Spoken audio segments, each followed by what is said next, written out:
Hello everyone, मैं हूं सचिन और आप सबका बहुत बहुत स्वागत है मेरे इस यूट्यूब चैनल पे। और आज के इस गूगल सीट के वीडियो ट्यूटोरियल में हम लोग बात करने वाले हैं इफ़ फंक्शन के बारे में। तो इफ़ फंक्शन समझाऊंगा मैं। देखिए, मान लीजिए कि यहाँ पे कुछ लोगों का उम्र है, एज है लिखा हुआ इस कॉलम में, ठीक है ना। और इसके बगल में हम लोग यहाँ लिख रहे हैं वोट।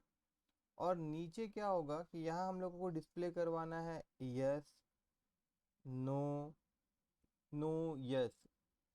तो अब ये यस कब डिस्प्ले करवाए गए और नो कब डिस्प्ले करवाएंगे वो मैं बता रहा हूँ। जैसे कि अगर कोई बंदा का उम्र 18 होता है या 18 से ज़्यादा होता है तो यहाँ हम लोग यस डिस्प्ले करवाएंगे, अदरवाइज हम लोग नो डिस्प्ले करवाएंगे, ठीक है। तो यहाँ पे क्या करना होगा हम लोगों को। सबसे पहले तो यहाँ एजेस में दे देता हूँ। जैसे मान लीजिए कि किसी का उम्र 15 साल है, किसी का 12 है, किसी का 25 है, किसी का 18 है, किसी का 55 है, ठीक है। और यहाँ पे अब हम लोग फॉर्मूला पुट करेंगे इफ़ का। तो यहाँ मैं इक्वल टू लिखूँगा। और एक चीज़ देखिए, जिस प्रकार से जब एक्सेल में हम लोग फार्मूला किसी भी फार्मूला को सेल में लिखते थे तो स्टार्टिंग में हम लोग इक्वल टू देते थे, उसी प्रकार से गूगल शीट स्प्रेडशीट जो है ये, इसमें भी कोई भी फार्मूला स्टार्ट करना हो तो इक्वल टू साइन से ही स्टार्ट करेंगे। तो इक्वल टू लिखने के बाद यहाँ पे मैं इफ़ लिखूँगा और फिर ब्रैकेट। अब इफ़ में क्या होगा, सबसे पहले मुझको यहाँ पे कंडीशन देना होगा। मतलब कि इफ़ में क्या होगा कि दो वैल्यू है, फिलहाल आप समझिए कि दो वैल्यू है, दोनों में से एक वैल्यू इस डब्बा में मेरे को चाहिए। तो उसके लिए मैं क्या दूंगा, कंडीशन दूंगा। वो कंडीशन के अकॉर्डिंग ही इस डब्बा में वो इंटर लेगा। अब कंडीशन अभी का क्या था, मैं यहाँ बोलूँगा कि अगर इसके बगल वाले डब्बे में, दैट मीन्स A2, इसका बगल वाला डब्बा जो है उसका जो वैल्यू है अगर वो 18 से बराबर है, 18 का इक्वल टू है या 18 से ग्रेटर है, ठीक है।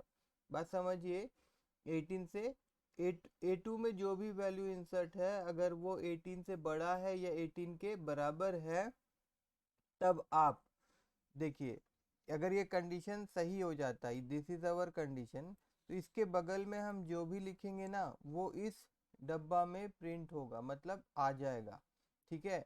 इंसर्ट होगा डब्बा, दैट मीन्स ये सेल में, ठीक है। जैसे मैं यहाँ पे लिख रहा हूँ यस, तो अगर A2 का वैल्यू 18 से ज़्यादा या 18 के बराबर होगा तो यस प्रिंट होगा, मतलब यस यहाँ पे दिखाई देगा।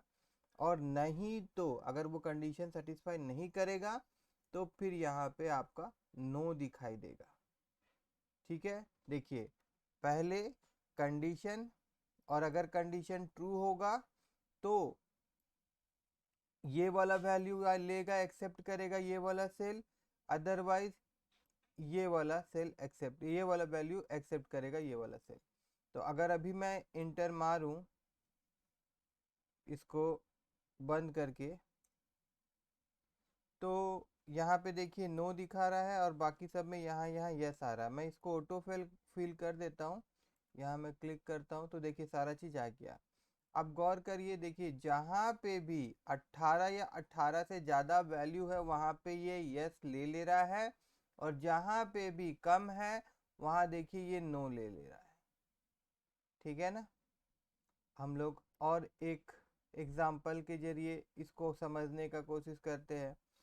अब मान लीजिए कि यहाँ पे कुछ बंदों का सेल है, मतलब वो डेली जितना भी सेल किए हैं उसका यहाँ पे अमाउंट लिखा हुआ है। मान लीजिए कोई बंदा है वो 10,000 का सेल किया है, और कोई बंदा है वो 15,000 का सेल किया है, और कोई बंदा है वो 20,000 का सेल किया है, और कोई बंदा है वो आपका 16,000 का सेल किया है। और इन सबको एक टारगेट दिया गया था सेल करने का, टारगेट। अब पहला वाला जो बंदा था इसको 15,000 का टारगेट दिया गया था सेल करने का। दूसरा वाला बंदा जो था इसको 10,000 का टारगेट दिया गया था सेल करने का। उसके बाद वाला जो बंदा है इसको 15,000 का टारगेट दिया गया था सेल करने का। और उसके बाद वाला बंदा जो है इसको 18,000 का टारगेट दिया गया था सेल करने का।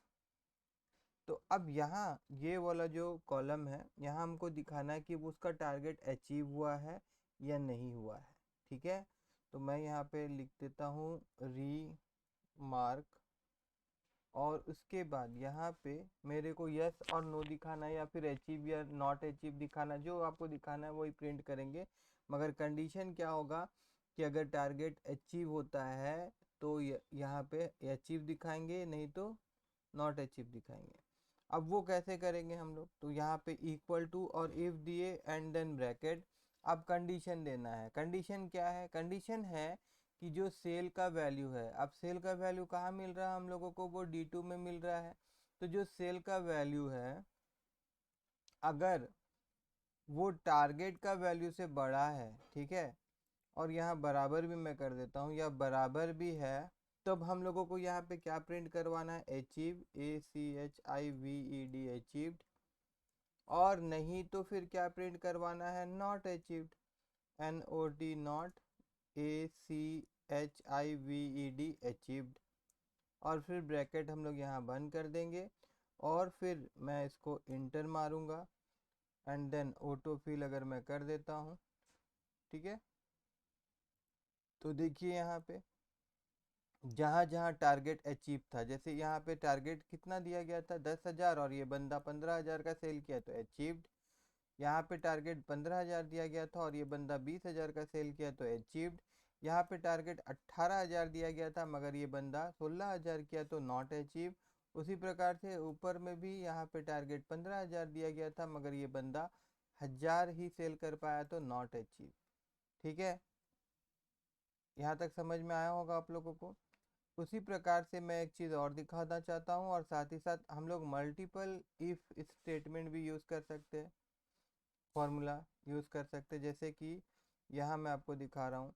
अब मान लीजिए कि यहाँ पे कोर्स का नाम है COURSE कोर्स, और यहाँ पे मेरे को कोर्स के अकॉर्डिंग फी डिस्प्ले करवाना है। अब यहाँ पे आपका एक कोर्स है DCA, एक कोर्स है PGDCA, एक कोर्स है आपका टैली, ठीक है। और इसी तरह से ये सारा चीज़ जो है ना ये आपका रिपीटेड है। सोच लीजिए अगर मैं ऐसे ड्रैग करूँगा तो देखिए ये रिपीटेड आ गया है। तो अब यहाँ पे 3500 आना चाहिए, अब यहाँ पे 6500 आना चाहिए, यहाँ पे आपका 2000 आना चाहिए। तो इसी प्रकार से टैली देख के ये वैल्यूज़, PGDCA देख के ये वैल्यू और DCA देख के ये वैल्यू इस वाले डब्बे पे आना चाहिए, इस वाले सेल पे आ जाना चाहिए। तो इसके लिए भी हम लोग क्या यूज़ करेंगे, इफ़ यूज़ करेंगे, और यहाँ पे मल्टीपल इफ़ यूज़ हम लोग करेंगे।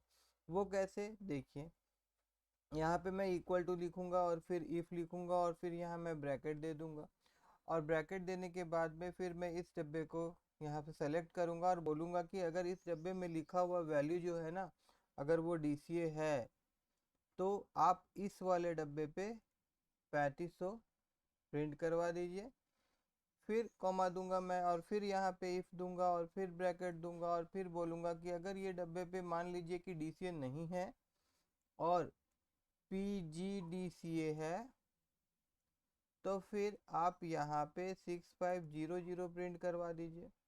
उसके बाद फिर कॉमा और फिर इफ़ और उसके बाद फिर ब्रैकेट, और फिर मैं बोलूँगा कि अगर इस डब्बे पे आप मान लीजिए DCA भी नहीं है, PGDCA भी नहीं है, और अगर टैली है TALLY, तो आप यहाँ पे 2000 प्रिंट करवा दीजिए।